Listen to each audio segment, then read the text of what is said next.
இல்லை பொதுவாக வந்து மலை அணில் வந்து ரொம்ப ரசித்து சாப்பிடுவார். அது என்னென்னா மென்மையாக இருக்கும் அந்த கறி. அதுக்கப்புறம் முஸ்கோந்தி கறி, அதாவது கருங்குரங்கு கறியை ரொம்ப ரசித்து சாப்பிடுவார். அதாவது வந்து இன்னொரு செய்தி இருக்குது என்னென்னா, சரக்கடிப்பார், சாராயம் காய்ச்சுவார்னா ஒரு காலகட்டத்தில் அவருடன் இருந்தவர்கள் சாராயம் கொடுத்திருக்கிறார்கள், காய்ச்சியை கொடுத்துருக்காங்க. கருப்பு, ஆறுமுகம் போன்றவர்கள்லாம் அந்த வேலையை செய்திருக்கிறார்கள். ஆனால் இவர் ஒரு நாளும் பீடி சிகரெட்டு பிடித்ததில்லை. எனக்கு தெரிய மேக்கியம் ரங்கசாமி, பேபி வீரப்பன் போன்றவர்கள்லாம் பீடி குடிப்பாங்க.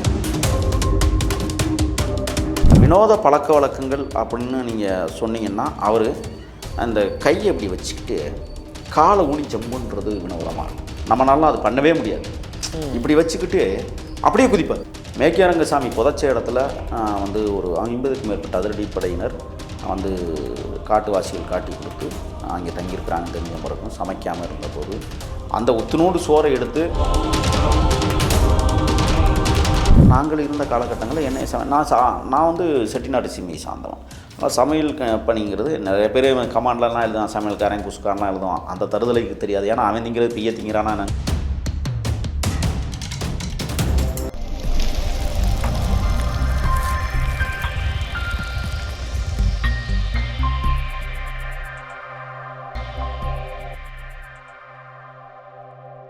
வணக்கம் ஐயா. வணக்கம்.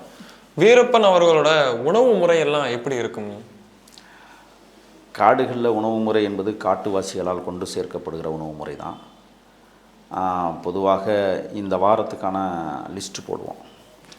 20,000 30,000க்கு லிஸ்ட்டு போடுவோம். அப்போ உணவு முறைகளில் என்னென்ன போடுவோம்னு சொன்னால், முதல்ல பால் பவுட்ரு, மஞ்சத்தூள், சரக்குத்தூளெல்லாம் எழுதிடுவோம். அரிசியெல்லாம் பார்த்தீங்கன்னா 25 கிலோ பை, 50 கிலோ பை எழுதுவோம்.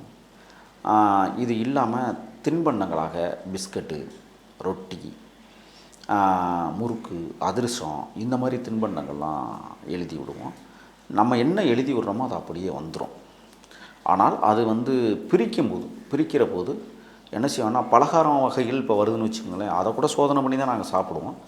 அப்போ அந்த பலகார வகைகளில் கூட ஒரு 15 பேர் இருக்கிறோம்னா ஒரு ஆளுக்கு ஒரு பாக்கெட் கொடுத்தா தான் அது சாப்பிட்றதுக்கு ஒரு இது இருக்கும். அந்த வகையில் ஆர்டர் பண்ணுவோம் எப்போதுமே. அது மட்டும் இல்லை, உணவு முறைகளில் கூடுமானவரை காடுகளில் வந்து சாம்பார், சோறு அதிகமாக இருக்கும். விலங்குகளுடைய வத்தல், அதாவது மாமிசத்துலேருந்து உருவாக்கப்படுகிற வத்தல், அதெல்லாம் உருவாக்குறதெல்லாம் சாதாரண விஷயம் இல்லை. இப்போ ஒரு கடத்தி அடிக்கிறாங்க, கடத்தினா கலைமான் அடித்தாங்கன்னா ஒரு 400 கிலோ தேடுற மாதிரி வரும். 200 கிலோவிலையும் இருக்குது, 100 கிலோவிலையும் இருக்குது கலைமான். அவ்வளோ பெரிய உயிரினம் அது. அதை நம்ம அடிக்கிறோம்னு வச்சுக்கோங்களேன். இப்போ அவங்க என்ன செய்வாங்கன்னா, அதை அடித்து அந்த கறியை வந்து கயிறு மாதிரி வெட்டுவாங்க, துண்டு போட மாட்டாங்க.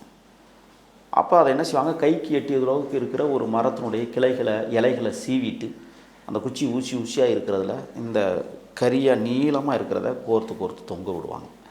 தொங்க விட்டால் ஒரு 3 நாள் 4 நாள் அது காயும். அதுக்கு பிறகு அதை அப்படியே எடுப்பாங்க. காஞ்சதுக்கு பிறகு எடுத்து பாறைக்காய்ச்சலில் போடுவாங்க. பாறைக்காய்ச்சலில் போட்டால் அப்படி நல்லா காஞ்சிடும், வரன்னு ஆயிரும்.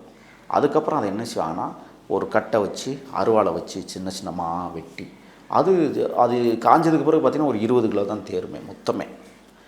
அதை வந்து என்ன செய்வோம்னா, காடுகளில் அதிகமாக பயன்படுத்துவோம்.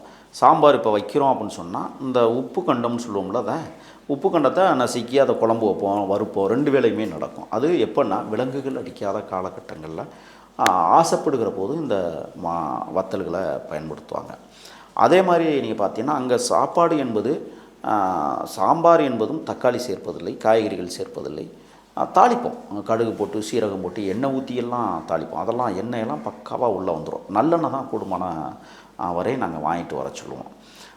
அதே மாதிரி நீங்கள் பார்த்தீங்கன்னா, சோறை அங்கே தொட்டுக்கிறது தான் வழக்கமாக இருக்கும். மாமிசத்தை சாப்பிடுவதாக வழக்கமாக வைத்திருப்போம். அவ்வளோ கறி வச்சு எல்லாருமே சாப்பிடுவோம். இப்போ வீரப்பனார் அவர்கள் வந்து என்ன செய்வாங்கன்னா, இந்த எலும்பெல்லாம் நிறைய இருக்கும். எலும்பில் உள்ளே இருக்கிற அந்த மச்சை இருக்குது பாருங்கள், கொழுப்பு நிறைந்த அந்த மச்சை என்ன செய்வார்னா, எலும்பை அவிச்சு அதை எடுத்து தட்டுவார். அது இவ்வளவு சேரும். அதில் என்ன செய்வார்னா, உப்பு போட்டு அதில் வந்து மசாலாவெல்லாம் போட்டு அதை கிண்டி அதை சுவைச்சு சாப்பிடுவார். அவர் தனிப்பட்ட ரீதியிலே அதை சாப்பிடுவார். அந்த மாதிரி. அதே மாதிரி பார்த்திங்கன்னா, களி இருக்குல்ல, கேழ்வரகு களி அங்கே அடிக்கடி எங்களுக்கெல்லாம் அதை செய்ய வராது. ஆனால் வீரப்பனார் தான் அதை செய்வார், அழகாக செய்வார். அதை மாவு வந்து என்ன செய்வாங்கன்னா, அது தண்ணி ஊற்றி அந்த மாவெல்லாம் கரைச்சதுக்குள்ள ஊற்றி 2 குச்சி வச்சுக்கிட்டு அப்படியே கிண்டுறது சட்டிக்கு. அதை கிண்டி களிக்க அதே உருட்டுவார், அதை சுட சுட உருட்டணும்னு சொல்லுவார். எங்களுக்கெல்லாம் கொஞ்சம் என்னென்ன பீச்சாங்கில் உருட்டுற அப்படிங்கிற, அப்பா சும்மா இருப்பா அப்படிம்பார். தண்ணியை தொட்டு தொட்டு உருட்டி அந்த இவ்வளோ பெரிய உருண்டையாக வச்சுருவார். இதுக்கு வந்து என்ன செய்வார்னா, காட்டு விலங்குகளுடைய மாமிசங்களை தொட்டு சாப்பிட்றதுல அவ்வளவு சுவையாக இருக்குன்னு சொல்லுவாங்க. அந்த வத்தல் குழம்பெல்லாம் வச்சா அவ்வளவு சுவையாக இருக்கும் அப்படிங்கிற. பொதுவாக காடுகளில் மாமிசங்களில் காட்டு விலங்குகளில் அங்கே நரி, முயல் அதிகமாக அடிப்பதில்லை. சென்னாய், காட்டுப்பன்றி இது போன்ற விலங்குகளை அவங்க தொட மாட்டாங்க. ஏன்னா காட்டுப்பன்றி வந்து எது செத்து கிடந்தாலும் திங்கும். நரியும் அதே வகையை சார்ந்தது. அதே மாதிரி முயல் அப்படிங்கிறது வந்து உடம்புக்கு சூடுன்னு அவங்க தொட மாட்டாங்க. காட்டுப்பன்னியும் என்ன செத்து கிடக்கோ எல்லாத்தையும் தின்னு மேய்ஞ்சி விடும். யானை செத்தாலும் திங்கும், முயல் செத்தாலும் திங்கும். அதனால் இந்த 4 நரி வந்து ரொம்ப மோசமானதுன்னு அதையும் தொடவே மாட்டாங்க. மற்ற கூடுமானவரை எல்லா விலங்குகளையும் அடித்து சாப்பிட்ற பக்குவத்தை அவங்க வச்சுருக்காங்க. இதில் வந்து முள்ளமன்றி கறி அப்படின்னு சொன்னால் அதில் வந்து யார் சமைச்சாலும் என்ன செய்வார்னா சர்க்கரை போட்டு திம்பார். அது காரணம், முள்ளமன்றி வந்து வேர்களை மட்டுமே திங்கக்கூடிய ஒரு பிராணி.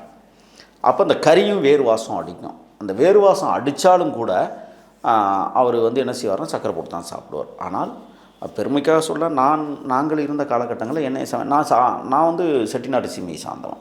ஆனால் சமையல் பணிங்கிறது நிறைய பேர் கமாண்ட்லாம் எழுதுவான், சமையல்காரன் குஸ்காரன்லாம் எழுதுவான். அந்த தருதலைக்கு தெரியாது. ஏன்னா அவன் திங்கிறது பெய்ய திங்கிறானாங்கிறது நம்மளுக்கு தெரியாது. அவங்க ஆத்தா ஆக்கி போடுற சோத்தை தான் திம்மானுங்கன்னு நான் கருதுகிறேன். ஏன்னா கீழே அப்படியெல்லாம் எழுதுவானுங்க. சமையல் என்கிறதே ஒரு மிகப்பெரிய போராட்டம். நம்பிக்கைக்கு உரியவர்கள் தான் சமைக்க முடியும், நம்பிக்கையற்றவர்கள் யாரும் சமைக்க சொல்ல மாட்டார். அந்த வகையில் பார்த்தீங்கன்னு சொன்னால், நம்ம அந்த முள்ளமன்றி கறியில் நான் சமைச்சேன்னா ஒரு முறையை கையாள என்னென்னா, புளியை கொஞ்சோண்டு கரைச்சி ஊற்றினோம்னா அந்த வேறு வாசம் அடிக்காது, சுவையும் கொஞ்சம் கூடுதலாக இருக்கணும். அவரே சொல்லுவார், வா கருப்பை சமைக்க சொல்லும்பா நல்லா பண்ணும் அப்படிம்பார். அந்த மாதிரி பண்ணிடுறதுன்னு வச்சுக்கோங்களேன். அது இல்லாமல் நீங்கள் மற்ற உணவு முறைகளில் வந்து பார்த்திங்கன்னா, சில இடங்களில் நாங்கள் வந்து அந்த காராச்சேவுங்கிறது அடிக்கடி போவோம். கடலை மாவை வாங்கிட்டு வர சொல்லி நாங்களே புழிஞ்சிருவோம். முறுக்கும் நாங்களே புழிஞ்சிருவோம், முறுக்கு மாவு வாங்கிட்டு வர சொல்லி. இதெல்லாம் எங்களுடைய தின்பண்டங்களாக இருக்கும் அன்னைக்கு. அதே மாதிரி இன்னொரு இது என்னென்னா, காட்டுக்குள்ளே வர்ற வேறு ஏதாவது மாவு வகையில் வாங்கிட்டு வர சொல்லி, நான் புரோட்டாவெலாம் போட்டிருக்கோம். பாறையில் உட்காந்துக்கிட்டு அடிச்சுக்கிட்டு புரோட்டா போட்டு சாப்பிட்ருக்கோம். அதனால கீழே எழுதுவான், புரோட்டான்னு எழுதுவானுங்க. அதெல்லாம் நான் கவலையே படுறதில்லை. ஏன்னா காடுகளுக்குள் கிடைக்காத ஒரு பொருள். இதில் இன்னொரு இருக்குது. இந்த புரோட்டாவுக்கு வந்து எது நல்லா இருக்குன்னு சொன்னால், காட்டுக்கோழி அப்படிங்கிறது. அது பார்த்திங்கன்னா சேவல் அவ்வளோ அழகாக இருக்கும், பொட்டைக்கோழி சின்னதாக இருக்கும். அந்த கோழி சுவை இருக்குல்ல, அது புரோட்டாவுக்கு அற்புதமாக இருக்கும் அப்படிங்கிறத நம்ம பார்க்க முடியுது. காடுகளுக்குள் உணவு முறைகளில் வந்து கூடுமானவரை அதிகபட்சமாக இப்போ சாம்பார் தான், பருப்பு சாம்பார் தான் நாங்கள் அதிகமாக வச்சு பழக்கப்பட்டோங்க. அதற்கப்புறம் மாமிச வகைகள் தான். இது இல்லாமல் என்ன செய்வாங்கன்னா, கிராமங்களில் வந்து இப்போ கிராமங்களை ஒட்டி நாங்கள் போகிறோம்னு வச்சுங்களேன், ஏதாவது கீரை வகைகள் கிடச்சிச்சின்னா பிடுங்குவோம். நான்லாம் போய்ட்டு குறிஞ்சாக்கீரைன்னு ஒரு கீரை பிடுங்கி அவிச்சு சாப்பிட்லான்னு சொன்னால் பெரியவர் வந்து ஐயோ அது விஷன்ட்டார். நான் சாப்பிட்டு ஒரு 1/2 மணி நேரம் கழிச்சு நான் நல்லா இருந்தோன்னே தான் தின்னார். கொஞ்சம் என்னப்பா கொஞ்சம் கசக்குது அப்படின்னார். அது கிராமங்களில் குறிஞ்சாக்கீரைங்கிறது ரொம்ப எளிமையான பொருள். அதே மாதிரி காடு ஓரங்கள் அப்படி வர்றோம்னு வச்சுங்களேன், கீரை வகைகள் அங்கே காட்டுவாசிகள் போட்டிருப்பாங்க. அதை நாங்களே போய் பறிச்சுட்டு வந்து சாப்பிட்றது. பழ வகைகளில் வந்து கூடுமானவரை ஆப்பிள் பழத்தை உள்ளே வர வைப்போம், வாழைப்பழம் வர வச்சுருவோம், பலாப்பழத்தை நாங்களே வெட்டிக்குவோம். பலாப்பழங்கிறது நீங்கள் தாளவாடி பகுதியில் இருக்கிற வயக்காட்டு ஓரங்களில் பலாமரங்கள் அபரிமிதமாக இருக்கிறது. நீங்கள் அதே மாதிரி கொய்யாப்பழங்கள் பார்த்திங்கன்னா, தென் துருவம் வட துருவம் என்கிற 2 கிராமங்கள் இருக்குது, மலை உச்சி கிராமங்கள். அங்கெல்லாம் வந்து கொய்யாப்பழம் அளவு கடந்து கிடக்கு. அந்த பழங்களை வந்து நாங்கள் வந்து என்ன செய்வோம்னா நிறைய பிடிங்கிடுவோம். 10 கிலோ 20 கிலோ பிடுங்கி அதை தேவையான போது நாங்கள் அதை அழுகிற வரை நாங்கள் சாப்பிடுவோம். அப்படியான ஒரு உணவு முறைகளையும் எடுப்போம். அதே மாதிரி விளாம்பழம் இருக்குது பாருங்கள், அந்த விளாம்பழம் வந்து காடுகளில் நிறைய கிடக்கும். விளாம்பழத்தை வந்து நாங்கள் என்ன செய்வோம்னா, அப்படியே மரத்தில் ஏறி பிடுங்கி அதை உடச்சி அந்த அந்த அந்த சோறெல்லாம் அள்ளி அதை வந்து சர்க்கரை அதில் போட்டு நல்லா கலக்கி அதை வந்து பிசைஞ்சு நல்லா அப்படியே ஜூஸ் மாதிரி குடிப்போம் நாங்கள். அதே மாதிரி காட்டில் இருக்கிற மாம்பழங்கள் பயங்கரமாக புளிக்கும். அதையும் என்ன செய்வோம்னா, மாம்பழங்கள்லாம் பிடிங்காந்து என்ன செய்வோம்னா, ஒரு சட்டியில் போட்டு தோலெல்லாம் உரிச்சு விட்டு அந்த கொட்டையோடு போட்டு நசுக்கி எடுத்தோம்னா அப்படியே மாசா மாதிரி வந்துடும் அது. ஆனால் பயங்கர புளிப்பாக இருக்கும் பழம். அதில் சர்க்கரை போட்டு சாப்பிட்ற வழக்கத்தை நாங்கள் வச்சுருந்தோம். கலாப்பழங்கிறது காடுகளில் நிறைந்து கிடக்கு. அது இயல்பாகவே நிறைய சாப்பிட்டு பழக்கமுடையவர்கள்.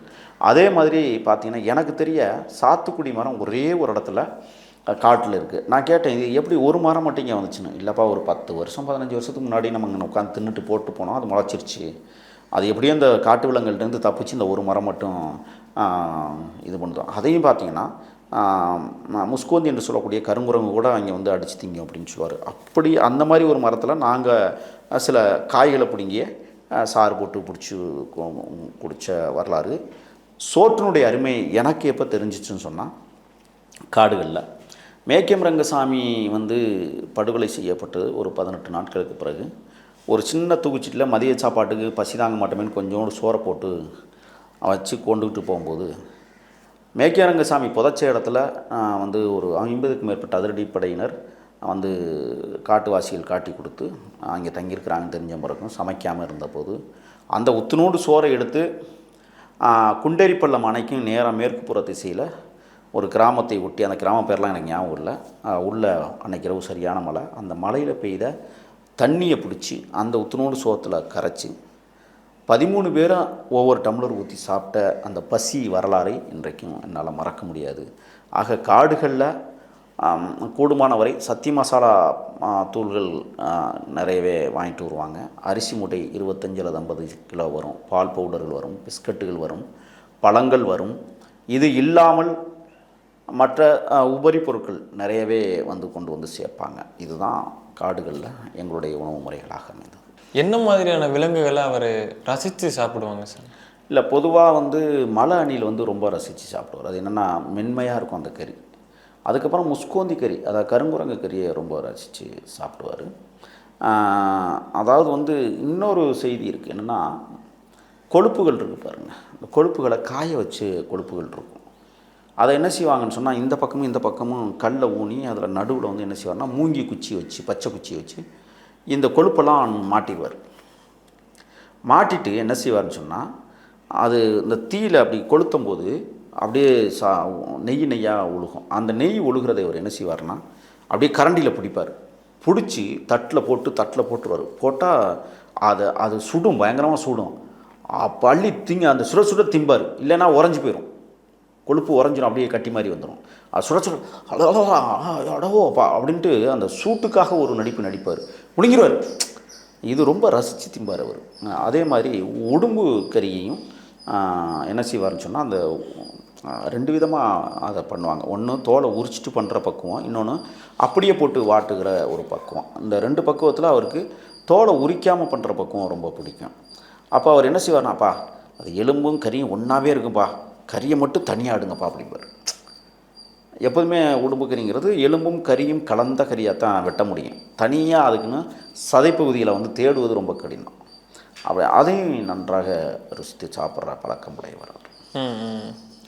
வினோதமான பழக்க வழக்கங்கள் ஏதாவது இருந்ததா சார்? இல்லை, வினோதமான பழக்க வழக்கம் இல்லை. நீங்கள் எல்லோரும் வெளியில் இருக்கிறவங்க சொல்லுவாங்க, பீடி குடிப்பார், சரக்கடிப்பார், சாராயம் காய்ச்சுவார்னா, ஒரு காலகட்டத்தில் அவருடன் இருந்தவர்கள் சாராயம் குடித்திருக்கிறார்கள், காய்ச்சியை கொடுத்துருக்காங்க. கருப்பு, ஆறுமுகம் போன்றவர்கள்லாம் அந்த வேலையை செய்திருக்கிறார்கள். ஆனால் இவர் ஒரு நாளும் பீடி சிகரெட்டு பிடித்ததில்லை. எனக்கு தெரிய மேக்கியம் ரங்கசாமி, பேபி வீரப்பன் போன்றவர்கள்லாம் பீடி குடிப்பானுங்க.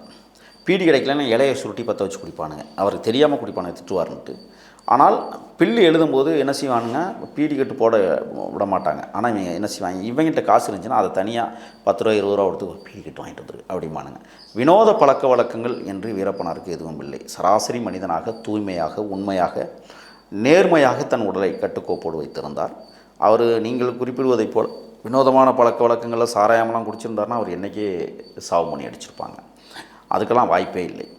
வினோத பழக்க வழக்கங்கள் அப்படின்னு நீங்கள் சொன்னீங்கன்னா, அவர் அந்த கையை இப்படி வச்சுக்கிட்டு காலை ஊனி ஜம்புன்றது வினோதமாக இருக்கும். நம்மளால அது பண்ணவே முடியாது.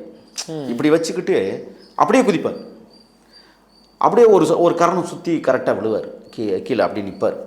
அதுதான் அவருடைய வினோத பழக்கம். அது மட்டும் இல்லை, கருங்குரங்கு கத்துறது மாதிரியே கத்தி அந்த குரங்கை சண்டைக்கு வர வச்சு அடிச்சிடுவார். யானை எப்படி கத்துதோ அதே மாதிரி கத்தி எதிரிகளை வீழ்த்துவார்.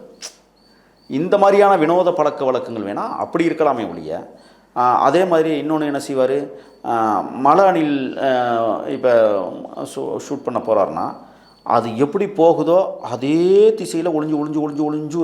ஏன்னா அது இந்த உத்தராச மரங்களுடைய உச்சிகளில் வாழக்கூடிய உயிரினம், அது கீழே வராது. அப்போ அது அது அது அது போய்கிட்டே இருக்கும், இவர் பின்னாடியே போவார்.